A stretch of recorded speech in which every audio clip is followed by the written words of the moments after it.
குந்தி தேவிக்கு சூரிய பகவானின் அருளால் ஒரு குழந்தை பிறக்கிறது. அந்த குழந்தை பிறந்தவுடன் கவசம் மற்றும் குண்டலங்களுடன் ஒளிர்ந்து கொண்டிருக்கிறது. குந்தி தனது கௌரவத்தை காக்க குழந்தையை ஒரு கூண்டில் வைத்து ஆற்றில் விடுகிறாள். அவள் மனவேதனையுடன் அந்த குழந்தையை விடைபெறுகிறாள். ஒரு சாரதி மற்றும் அவரது மனைவி அந்த குழந்தையை கண்டுபிடிக்கிறார்கள். அவர்கள் அந்த குழந்தையை கர்ணன் என்று பெயரிட்டு வளர்க்கிறார்கள். கர்ணன் சிறுவயதிலேயே வில்லியல் கற்றுக்கொள்ள ஆர்வமாக இருக்கிறான்.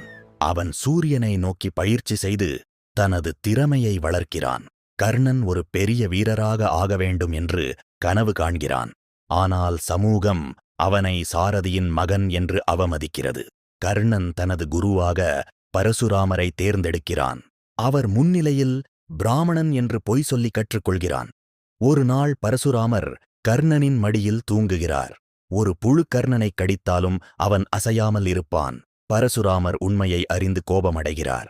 அவர் கர்ணனுக்கு சாபம் அளிக்கிறார். கர்ணன் ஒரு மாபெரும் வில்லாளியாக புகழ் பெறுகிறான். அவன் தனது திறமையை உலகுக்கு காட்ட விரும்புகிறான். அரங்கில் தனது திறமையை காட்டும்போது அவனை அவமதிக்கிறார்கள். அவர் குலத்தை கேள்வி எழுப்புகிறார்கள். துரியோதனன் கர்ணனை ஆதரித்து அவனை அங்கதேசத்தின் அரசனாக ஆக்குகிறார். இதனால் கர்ணன் துரியோதனனுக்கு வாழ்க்கை முழுவதும் நன்றி உணர்கிறான். கர்ணன் தான தர்மத்தில் புகழ் பெறுகிறான். யாரும் கேட்டால் அவர் எதையும் மறுக்காமல் கொடுக்கிறார். இந்திரன் பிச்சைக்காரராக வந்து கர்ணனிடம் கவசம் குண்டலங்களை கேட்கிறார். கர்ணன் அதை மகிழ்ச்சியுடன் தருகிறார். இதனால் கர்ணன் பாதுகாப்பை இழக்கிறான். ஆனால் அவன் தர்மத்தை காக்கிறான். போர் தொடங்குவதற்கு முன் குந்தி கர்ணனை சந்திக்கிறார். அவர் உண்மையை வெளிப்படுத்துகிறார்.